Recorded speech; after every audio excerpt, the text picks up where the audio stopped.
Are we live? Yes. We are live. Wow. Welcome to another Quarantini session. I'm going to reach over here to the mic so you can actually hear me. Welcome to yet another Quarantini session. First things first, and you should all be doing the same, getting your cocktail shakers at the ready. Ooh, pink one this time. What are the mystery ingredients? You'll never know. It's a big secret. The idea of this for newcomers or people who've seen a few of them anyway is that normally at 7 o'clock on a Thursday evening, I'd be playing piano on Frenchman Street here in New Orleans, Louisiana.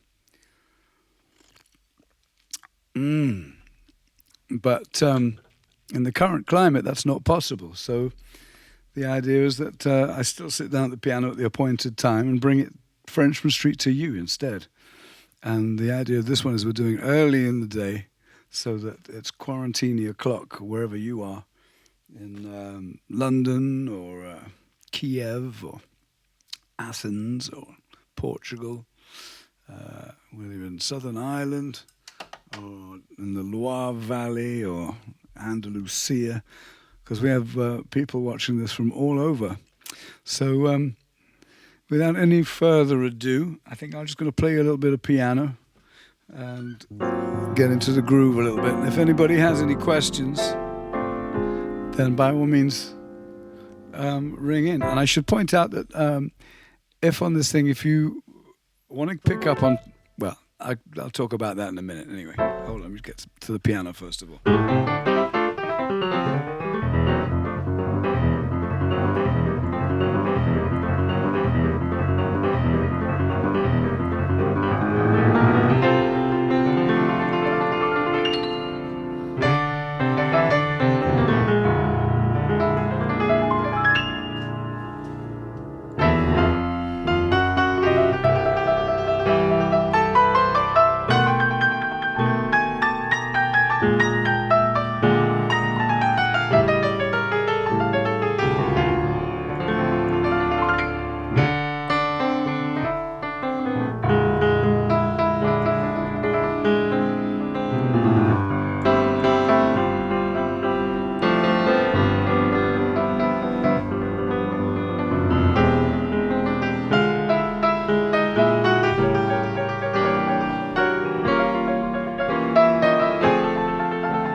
Oh, yeah.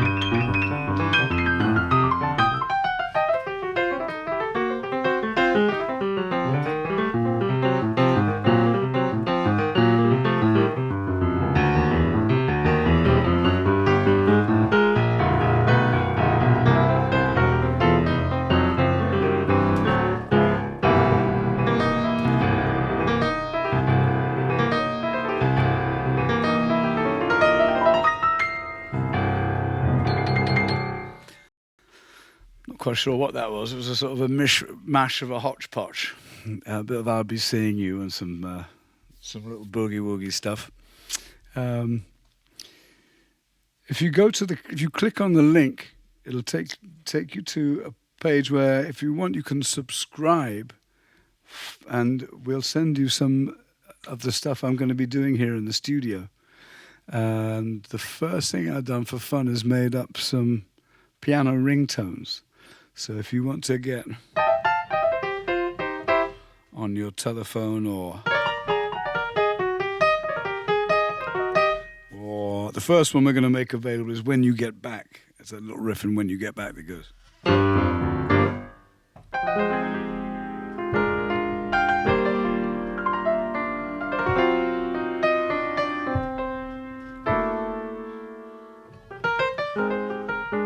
And just sign up. Sign up for it, and then you'll get an email with a free ringtone. And we'll be dishing out a few of these every week, one a week. So I haven't decided, one a week, something like that. As soon as I make them up, and other stuff that gets done at right here at Funk Headquarters. Do we have any questions? Do we even have any viewers? Am I talking to myself out here? There's people listening. There are. All right, good. She who must be obeyed at all times is manning the control them. Yeah, the confusing controllers. Let's see. Facebook keeps changing the view. Oh. Okay, here's one. Frank Zuko says, greetings from, there it goes. Greetings from rainy Western Massachusetts. Understanding that you were a guitarist first, can you discuss how, if your approach to piano has influenced your guitar playing? Thanks for helping us get through this together. Very good question. Yeah. I ended up as a piano player by accident, and I'm still trying to figure out how to play it. But really, I'm a guitar player. And I started playing very young, and so my initial forays into the wonderful puzzle of music were all done utilizing the guitar as a tool. And so after having done that for several years, I started migrating that stuff onto the piano when I was about 12, probably 11 or 12. And of course, the piano, or any instrument really, lends itself to certain things and will tend to mold you or guide you in certain directions, and sometimes it's good to push against. But certainly one important thing with piano is that if you're playing blues or R&B, the stuff I like, then you're directed to keys which are good on the piano but actually are bad on the guitar. And in New Orleans, which was a town whose music was based around percussion and primarily horns and pianos, we favored the flat keys. And so you can play in C sharp, for example, or D flat if you like.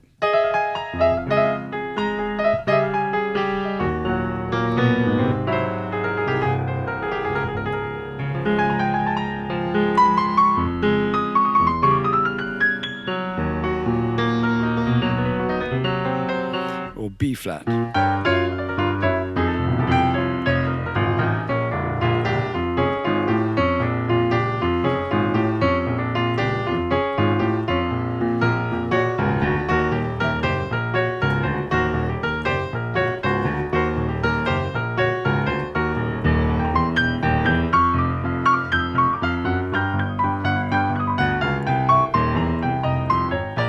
Or G.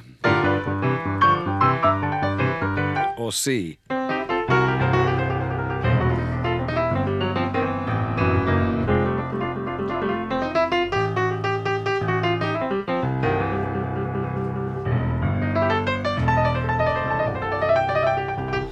And the reason is because as a piano player, and you're playing the blues, you want your minor third notes of the scale. Musicians will understand what I'm talking about, but non-musicians will be confused by that. But basically, it's the sad note in a chord.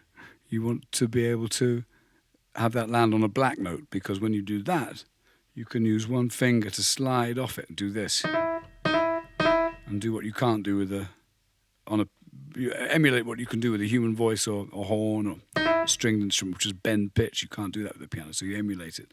So you can't do that the other way around. You can't go like that from a white note to a black note. So C has a minor third on the black note. so does F, so does G, so does B flat, so does E flat. A flat doesn't, but you can get around it by using a little New Orleans piano player trick. You do have to use an extra finger, but normally you can. The point is you can achieve that effect using one finger. So you can go like this. You hit a chord and go, which is different from going, and it's different from going. If you can hear the difference, it's this note. You play both of them by slurring your finger like that. Those are called the blue notes. You've all heard of blue note records. So you can't bend strings on the piano, so you have to get around it by voicing stuff differently. And it puts you in lots of different keys. And if you're playing in chords, if you're playing guitar and you're working in keys that work for a guitar, then you like to have that big open string at the bottom, the E string. And if you're playing the blues, that's one of the first keys you'll start playing in, because that naturally lends itself to that.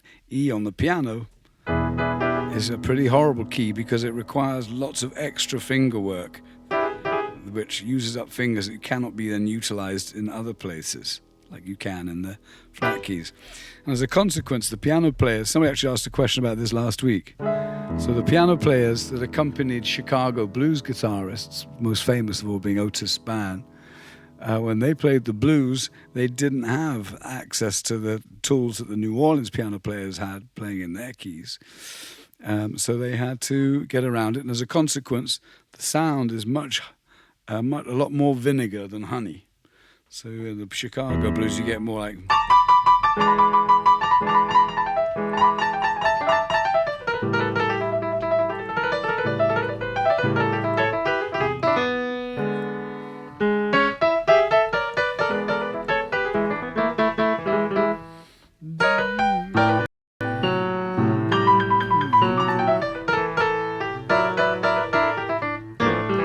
So it's really raw, it's really stripped down to the minor notes.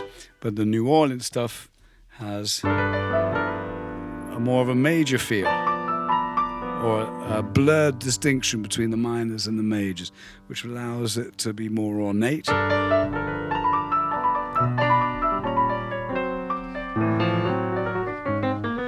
Which to me always sounds like the musical equivalent of that wrought iron filigree work you see on the beautiful balconies on Royal Street in the French Quarter.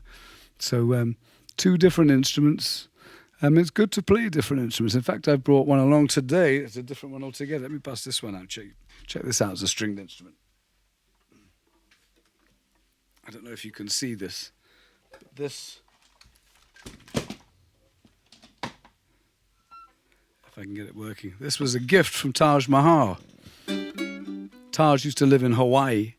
And this is actually a ukulele, but a ukulele with a difference. It has 8 strings. Ukuleles usually have 4 strings. And so this has 8 strings. I don't know if you can see this, or perhaps you can see it from the camera up above. But there are 4 pairs of strings. So you play it. Each finger will land on 2 strings at a time. So you play it like a 4-stringed instrument. But it actually has 8 strings. And the strings are tuned specially so that some of them are in unison, like that one there, a little bit out of tune, but and others have strings that are an octave apart. And this one here.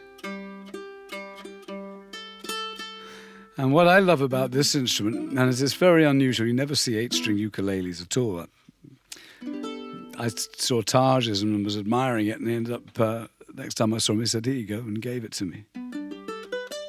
But it has this jangly effect. And this is an effect you find with a Cuban instrument called a tres, which is really at the heart of Cuban music, son. It's the tres that played those lines that ended up becoming associated with the piano in later years when son evolved into the other forms, most recently, most famously, salsa. But it really lends itself to the style of playing from Eastern Cuba. And one time I was playing it when a friend of mine from Havana was visiting. And he was mesmerized by this instrument because it has the same essential qualities as a Cuban trez. But a trez will have steel strings, and this has gut strings, so it's a softer tone and a slightly higher pitch. And so his name is Hernan Lopez Nusa, a very famous piano player from Havana. And let me give you an example. I'll play you an old Cuban tune from over 100 years ago. A Cuban composer called Josh White. I think it was Josh White. Really? It's not a Cuban name. No, it's not a Cuban sounding name at all. Josh White. Was it Josh White? Yes, you are. Anyway, the song is called La Bella Cubana. And anyway, I'll play it. It's a lovely old danzón in the key of B minor.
Anyway, it's a bit hard to play the piano and the 8-string ukulele at the same time, but you get the idea. And so this is really good. That's really not a traditional trez context. You wouldn't really normally hear a trez playing like that, but this kind of is. This is the thing that the trez would play in Cuba, and that I enjoy playing on this instrument from all the way out on a different ocean, the Hawaiian 8-string ukulele.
Trish and I watched The Third Man on the telly the other night.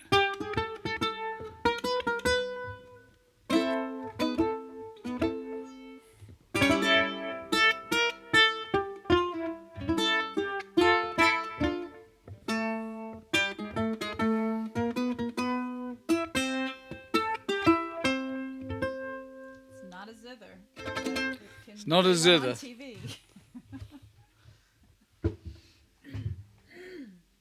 Yeah, question time. Yeah. All right, we got 3 in a row here, all from your homeland of Great Britain. Ready? Yeah. Okay. I'm just going to read all of them, so see if you can remember Okay. them all and answer them. All right. While you're reading them out, I'm going to get re-topped up. All right. Ready? Here we go. Yeah. Harry Whitty says, "Hey, John, can you talk about playing second line style on solo piano and how to fill it out? Watching from Kent." Then Henry Botham says, "Hi from the UK. How does John alter his playing when he's working with a bass player as opposed to solo?"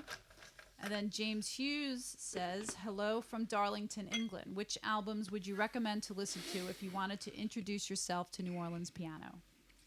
Okay. Well, I'll answer the last one first. There's lots of stuff really now. I mean, it's everything that's ever been done is available, and you just have to go onto YouTube, and it's all there. When I was a kid, very hungry for this stuff, I had access to the record collections of my mum and dad and my uncles and my grandmother and their friends. And fortunately, there was a bunch of New Orleans stuff in there, from New Orleans jazz, to which my mum and dad had, to New Orleans funk, which Auntie Heather had. She's the one that really turned me on to Dr. John, the stuff they did with the meters. And then New Orleans rhythm and blues, I had this treasure trove of amazing 45s around at my uncle's place. He lived in this Gothic gatehouse with gargoyles and a very stentorian looking place. And you walked inside and covered it with beautiful oil paintings everywhere, and then piles of records. And so I had access to that stuff. And then other records I had read about, you just couldn't get them. I mean, you just could not get any of this stuff. You had to go to record shops up in London. There were some magazines where traders would sell. When I got to New Orleans, there was a shop on Magazine Street called Jim Russell's Rare Records, and Jim Russell was an old guy that would be in there, a bit of a cantankerous character, but with lots of good stories to tell about driving Smiley Lewis to his gigs in the 50s. Anyway, if you took the time, you could go through these piles and boxes in the back rooms there and find the records that you needed. So that's how I got them. Now you don't have to get on a plane and come to New Orleans and scrabble around in the back rooms at funky old record shops. You can just type in Professor Longhair, and up on YouTube you get all this stuff. So if you look for Fess, James Booker, Mac Rebennack, Alan Toussaint, Huey Smith, Henry Butler's really good, Tom McDermott's good. There's a wealth of stuff out there. So anything way back to old jazz records to Champion Jack Dupree and then Fats Domino 1. Second line piano. Well, second line, people might not understand what the second line is, and a lot of New Orleans music takes place out in the street. The weather is nice here, generally. It's usually pretty hot, so it's good to be outside. And they'll basically have a party here for anything. In fact, it's hard to imagine them stopping the parties in this current climate. It's hard for New Orleanians because this is a very social city. And when they tell people not to gather, that's kind of counterintuitive for New Orleanians. And in fact, they actually had to arrest a bunch of people who went out and started second lining last weekend anyway. And the second line is usually a few hundred people parading down the street with a jazz band and a beer in their hand, and a lot of people playing percussion. It's a very Caribbean thing. It's a very African thing. It revolves primarily around instruments that you can march with in a street parade. Now, I've never tried marching in a street parade with a piano, but I can foresee immediately that there are certain problems with that. It's much easier if you've got a snare drum or a trumpet or a cowbell. But that music informs a lot of New Orleans rhythm and blues. And to the extent that the piano is a great vehicle for impersonating and emulating what other instruments or percussion instruments do, it's certainly true that it lends itself to playing what they call second line music. The second line is the people marching down the street. people say you dance the second line. It's this funky kind of dance steps. Everybody has their own little version of it. And buck jumping, yeah. And then second line, as an overall musical concept and a set of grooves, is based around parade rhythm, and that's funky usually. And so the tempo's got to be a good tempo for marching.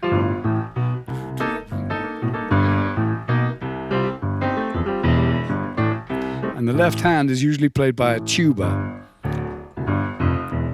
And tuba lines anywhere in the world have that kind of oompa thing to them, which you usually associate with German music.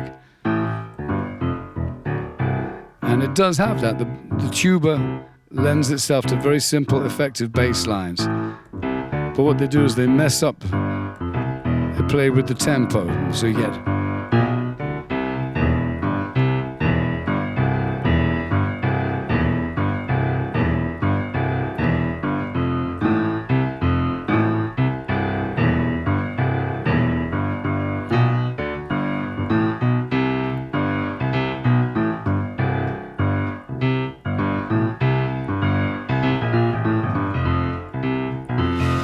So if you play octaves, then you can do that walking thing, which and the way the drums are going is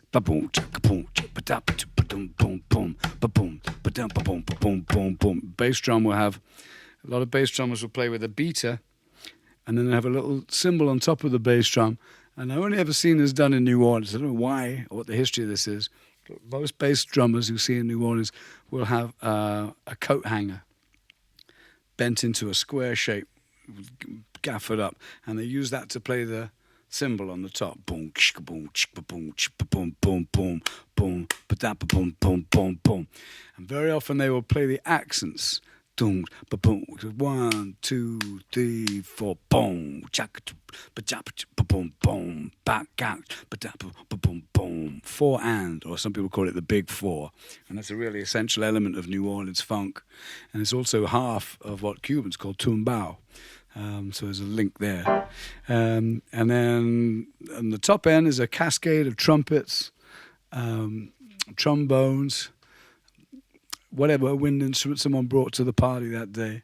And quite often in the second line parades, traditionally would play hymns. There were melodies that everybody knew from church.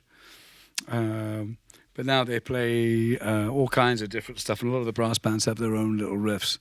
But, like...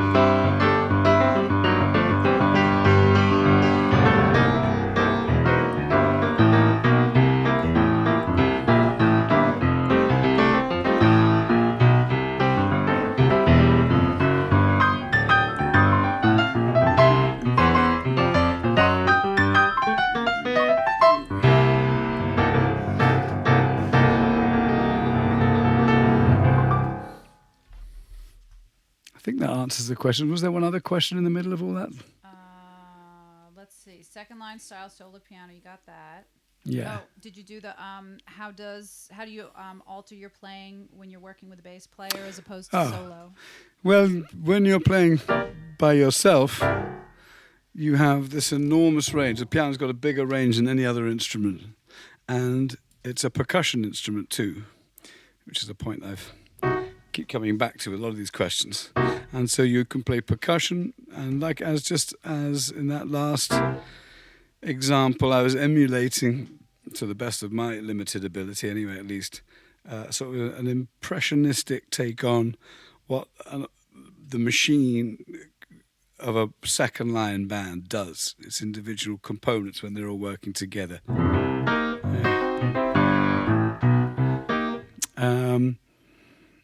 So when you're playing solo, it's required that you guide the listener, and give them as much of the picture as you can within the limitations of what you're dealing with: 2 arms, 8 fingers, and a couple of thumbs.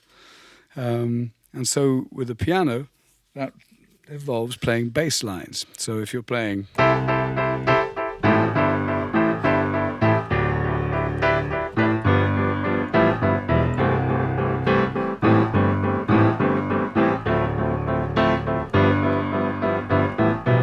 usually what I do to try and make it sound as fat on the bottom is to double the bass line. So I'm playing instead of just this, or just this, or just this.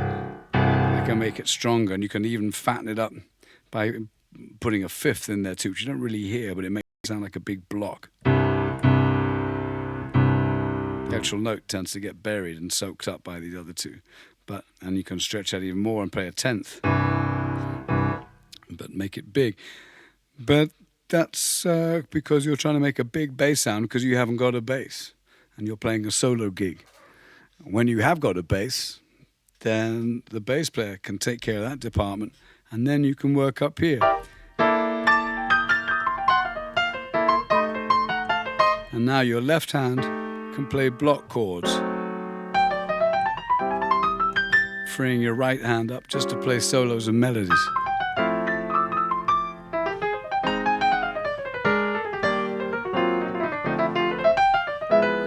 And so sometimes I will play bass lines with the bass player, but it's better if we're both playing exactly the same line, otherwise it gets a bit cluttered. So yeah, if you're playing with a bass player, then then you are free to cover some of the other areas. So yeah, I definitely play differently. Here's a question from Ian Willits. He says, John, what's so special about Dr. John's playing and influence in your opinion? What was he like to work with? He appeared to be such an enigmatic character. Yes, he was definitely an enigmatic character. Dr. John was one of the first New Orleans piano players that I actually heard on record without knowing who he was or what it was. I heard a record that just made me melt, and I was quite young, but it was the most beautiful sound I'd ever heard. It was an introduction to a song that went something like...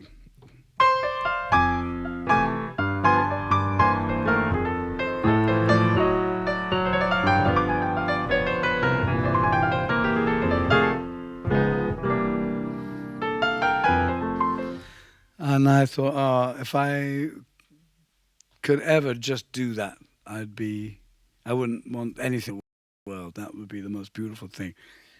And so that's why I'm here doing what I do and still trying to figure it out. But he was the first guy, and there was when I go up and stay with my grandmother when I was little, in the record collection there, which was comprised of all the records my aunts and uncles had left. I go up and stay and go through. There was all sorts of great stuff in there. And Dr. John's Gumbo record was in there. And if you pulled out the record, there was another piece of paper inside, which was an interview.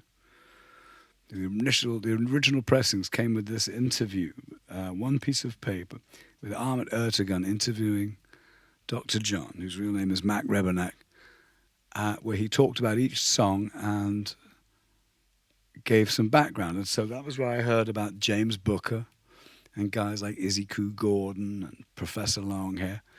And this coincided with my uncle coming back and bringing a bunch of these records. So I was always interested I loved the way he played. I loved his voicing, his phrase, everything about it. And I wanted to learn where he learnt from. That was really kind of my MO when I came to New Orleans as a kid. And I was lucky to accidentally land right at the source, well, not the source, but one of the main characters whose name was James Booker. And so James Booker was an influence on Dr. John, and they'd all influenced each other, but Dr. John Booker and Alan Toussaint were all influenced by Huey Smith and Professor Longhair, and Professor Longhair was influenced by a guy called Toots Washington. And I was very lucky. I got to see Toots Washington. I got to see Huey Piano Smith. So I got to see 2 generations of piano players that came before Mac Rebennack and Booker and that generation, where they kind of got a lot of that stuff from. So, He was a very interesting character, and I think he had people who knew him, musicians referred to him as Mac, and people who were fans of the music knew about him as a character called Dr. John. And to be honest with you, I was always much more interested in Mac Rebennack than Dr. John. Dr. John was this persona, this voodoo persona with all the throwing the glitter and all the costumes, and which is all fantastic stuff. But my thing was really, I was just most interested in hands on the piano and how you got these things. And so a lot of stuff I learnt from him on the bandstand when I was in his band was watching him play tenths. I played guitar in his band when I was in my early 20s, and I was able to stand right next to him, look over his shoulder, and so I could see that he played tenths. And his hands, one time we put our hands together, I just wanted to see if he had big hands, because James Booker had really big hands. His stretch was like this. That's as far as my hand goes. And Mac's hands are the same size as mine. So you can get this interval here, which is called a tenth. But it's a stretch. It's very hard. I can't really play them all cleanly. Sometimes you get a little slur like this, unwanted note, but it's just because your fingers can't quite reach them. Sometimes you have to really hit one note and really stretch. Mac seemed to play them really cleanly. I don't know quite how he did it, but all that lovely...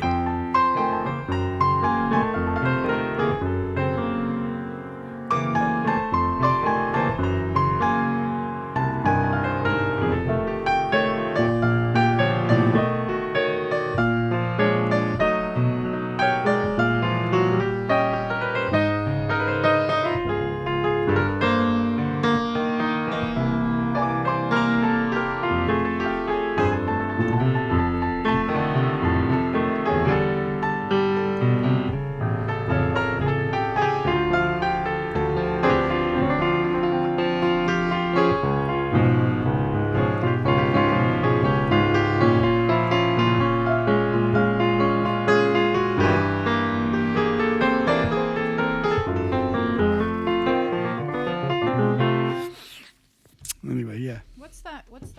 This is just coming from me. What's that? That one Max song that you play, that instrumental thing that you do sometimes before "Make a Better World." Well, that's an example of tense, but that's a very good example of something that's always puzzled me, because I say his hands are the same size as mine, and I've watched him play this, but I don't know how he got around all these tenths. But there's a lovely tune called Sonata. I'll just play a little bit.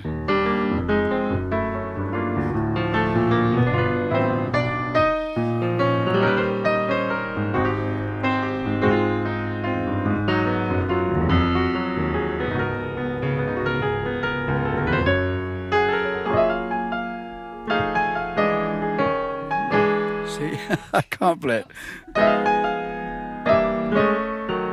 No, something like that.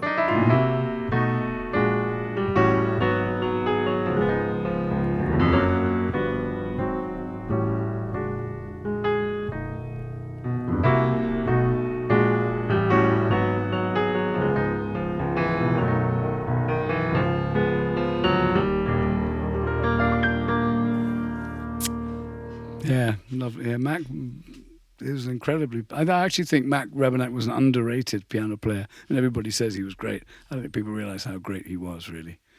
Him and Booker were influenced by the same things, but had very different approaches. But yeah. All right. Well, apropos of that, John De Conquerou says, "How did Booker influence your playing?" Did he? Did Booker influence your playing? Yeah, they all kind of did, really. I mean, I think my take on being influenced by learning to play New Orleans piano was firstly to come to New Orleans, move to New Orleans. And then you just soak up all the music that's around you. You have to be a big sponge and soak it all up, not just the piano players, horn players, the second line, the street parades, the old jazz bands, music that's popular at the time, that you hear blasting out of car windows. And then just be around, just immerse so far in the deep end of it all that you internalize it, and it comes out through your musical machine in its own uniquely mangled sort of way, and contains elements of all of those things. So This one, in some respects, is very derivative. That's how the tradition is maintained and carried on. You pay your respects to the musicians that came before you, and everybody, all the best musicians learned by emulation. But then you have to go a stage further and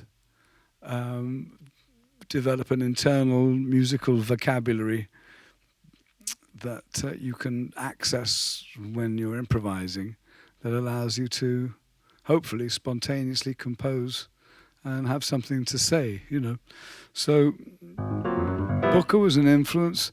A lot of the stuff he did when I was used to see him play was far in advance of anything I could do at the time. I was just transitioning and moving on to piano, mainly because I didn't have a guitar, and the old house I moved into up on Ferret Street by the river had a nice old upright piano. So piano was the thing I was digging, but Booker was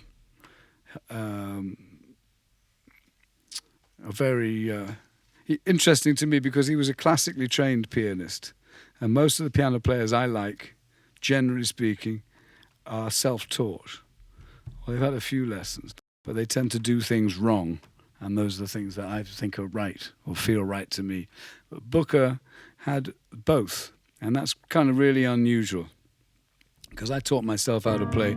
I have New Orleans the fingering I use gives me the sound I want, and if I'd been classically trained and wanted to achieve the same effect, I'd actually have to unlearn a lot of things. It would be counterintuitive. And so some of Booker's stuff I didn't really ring my bells particularly. I mean, I kind of dug it. And I could find stuff in it that I really liked. What I loved about his stuff was when you go into the big, the flourishy...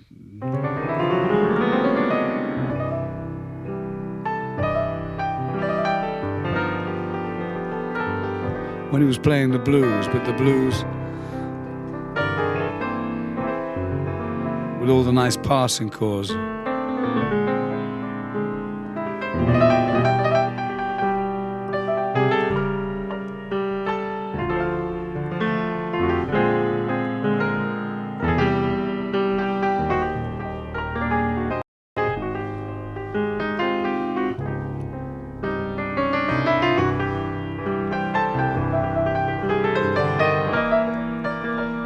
Passing chords like this.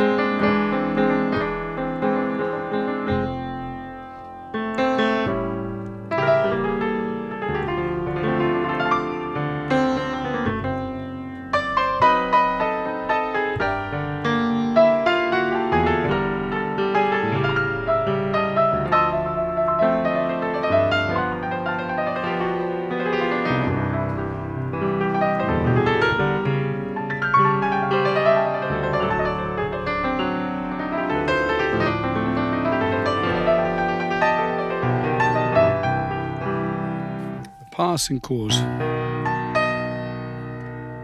instead of just, you could just go like that, do do do, but how about going boom boom?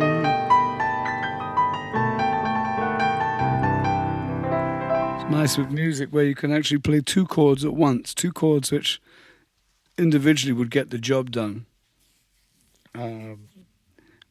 but in different ways, and you play them together. So you could play a G chord, you could play a G7th with a view to going to a C, so you get this resolution and bow bow doo doo. So you can play a G7, but then mess with it and change some of the notes. So change that, you augment that 5 chord, you get this. So this note's going here, this one's going here, and this one's going here. So each note only has to move a half a step to get from a G chord to a C. Now if you do that and you think, well, why don't I play that chord in the right hand and then play a C sharp? So.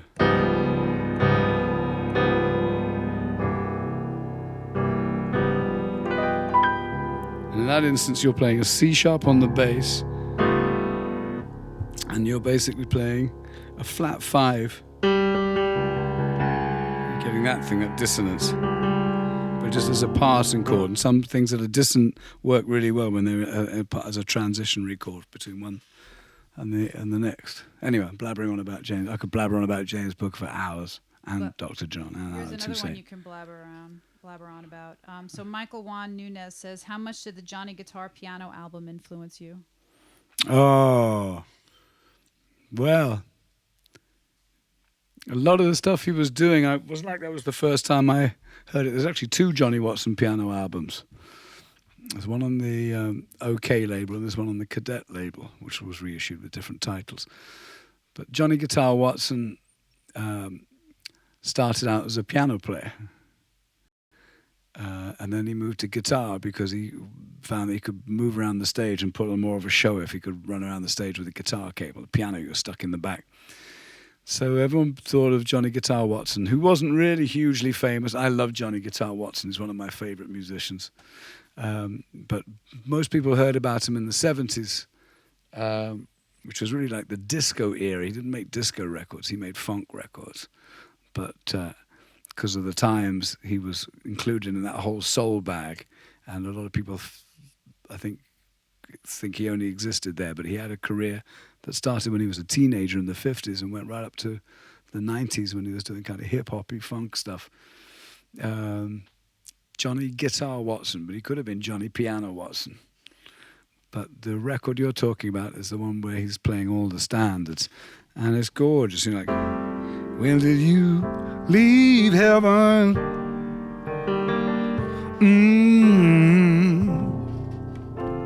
Why did they let you go?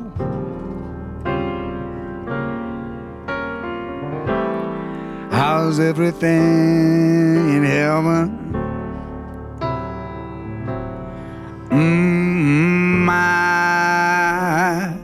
I like to know.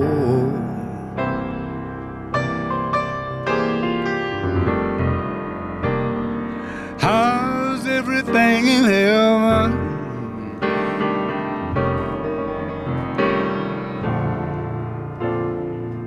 Will they let you back in?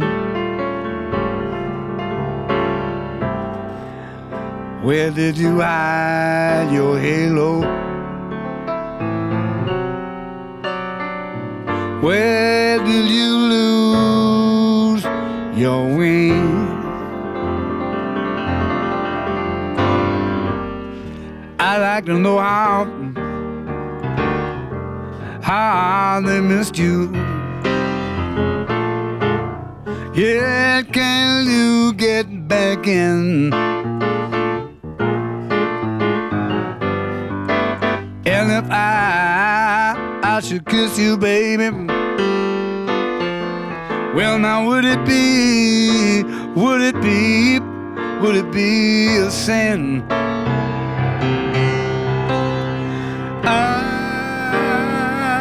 I'm only human.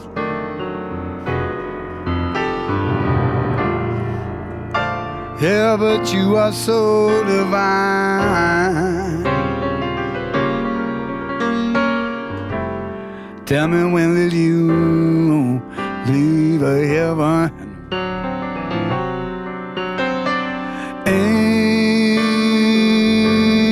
Angel, angel,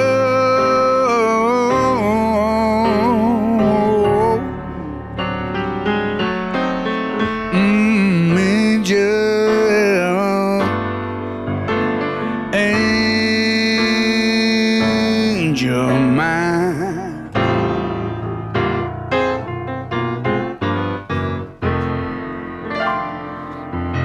Yeah, that album is full of ballads. Johnny Guitar Watson singing all these beautiful ballads, but just a trio. Yeah, man, a big influence on me, but you could tell who he'd been listening to as well. A lot of Errol Garner.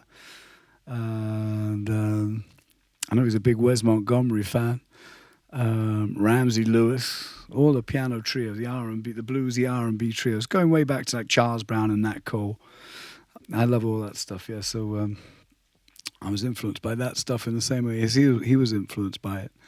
So great to hear his take on it, yeah. Johnny Guitar Watson on the piano. Polka dots and moonbeams. Yeah, polka dots and moonbeams, yeah, that's another one, yeah. Valentina Torres says, "What was the first music concert you came across when you first stepped foot in New Orleans?" Oh, that's easy. Very easy. It was I just got out of the taxi from the airport. Just done 2 airplane flights from London to New York, New York to New Orleans. Took it to the Maple Leaf Bar and walked in and sat down, and Earl King was playing with the Deacon John Blues Review. Yeah. I'm going to drink a toast to Earl King, one of my favorites. Earl.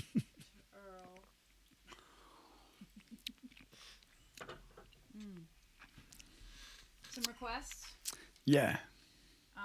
When you get back, Frenchman Street, Come On Second Line, Beg, Steal or Borrow. We play a bit of Frenchman Street Blues. Because the question was talking about the influences of Booker and Johnny Guitar Watts and all these people. And because at this time in the evening, Thursday, I'll be playing on Frenchman Street, it seems apropos that I should play you Frenchman Street Blues. But it's actually in the same key as the one I was just playing, and it's a bit similar, so anyway, but it doesn't matter. Scatter my ashes on Frenchman Street.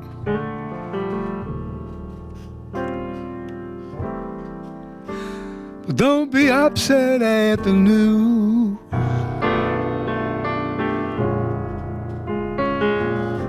Cut me loose all now with a soulful song. But don't play no Frenchman Street Blues.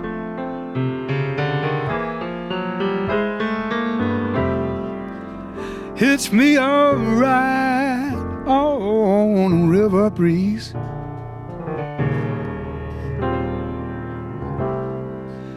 Twilight to feel so green.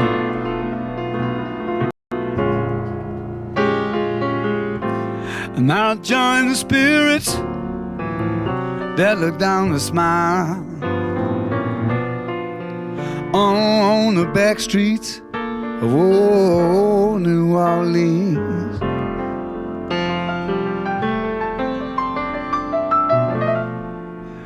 I did my time all in that masquerade. Yeah, I'm in the rough and the smooth. Well, now paint me a canvas of peace of mind, but don't play. No, don't play, don't play, don't play. I'll meet you one night in your sultry dreams.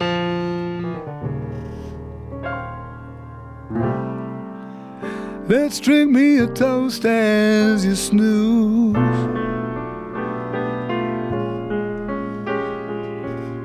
I close out my tab at the happy hour and let go.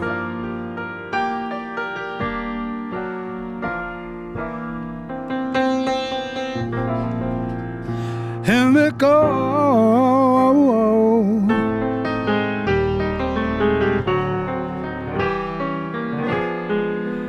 Oh, let go, let go, let go of these Frenchman Street Blues.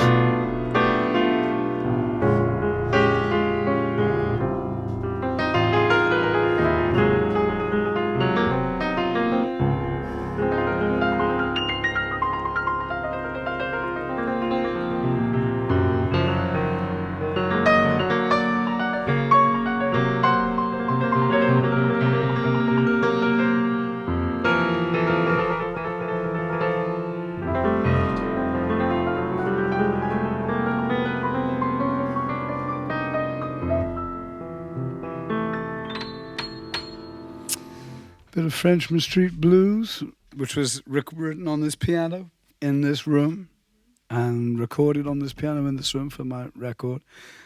And the room was built by Mark, our old friend and builder, who's an artist that lived on Frenchman Street and helped us rebuild here after Katrina, and sadly passed away from cancer very rapidly. And that was a song I wrote for him because he lived on Frenchman Street. Paint me a canvas of peace of mind, and don't play any Frenchman Street blues. Well, I think my Quarantini's in danger of totally evaporating, and so it's probably that time. Thank you, everybody, for watching and for any kind donations you may have made. Just to remind you, if you do go to that page, click on the page anyway and go to the subscription thing, join up, and then in the next couple of months when I'm down here in my studio doing stuff, if I come up with something hip that I wouldn't necessarily put out on a record but might be kind of fun, I'm going to send it to the fans. So join up, subscribe, and you can get all the extra content. And the ringtones. A few people are asking about the ringtones, so Yeah. they'll be coming soon. Yeah, Sooner the than a few ringtone. Yeah, if months you from sign now. up for it, then we could send you that stuff. You'll get an email with an attachment. And I think the ringtones are in the MP4 format, which allows you then to upload them onto your phone. So every time your phone rings, you can have me going, "We're Blue Monday." Not all of that. Well, not all of that. No, it's just like Singing. no, it's just like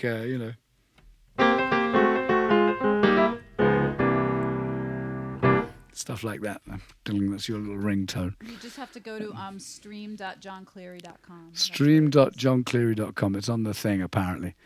That's it. The next thing will be Saturday, noon New Orleans time, 6 o'clock in London, 10 o'clock in LA, for the one finger at a time piano lesson. For all you people who are stuck at home with keyboard, that thinking right now is the time I'm going to actually sit down and learn to play a couple of tunes. And in the previous weeks, we've looked at Lean On Me, the Bill Withers tune, and then Bill Withers went and passed away. And then we looked at the Professor Longhair thing. And you can find these if you scroll back down on the Facebook site, you'll find the other lessons. Practice. And the idea is for beginners, so it's simple. And on Saturday, we're going to look at minor chords, and we're going to play Ain't No Sunshine, and that's a tribute to Bill Withers, because we started with Bill, we're going to keep it up. Minor chords, Ain't No Sunshine, some funky blues. So I'm going to leave you. Play whatever you want. I'm going to leave you with the tune. It's becoming a bit of a theme tune here. This is actually Liberace's old farewell music, but it's kind of apropos for these strange times that we're all living through here in splendid isolation. I'm looking forward to the day when we can go out and see our friends again and do what we do. And so this one is called I'll Be Seeing You.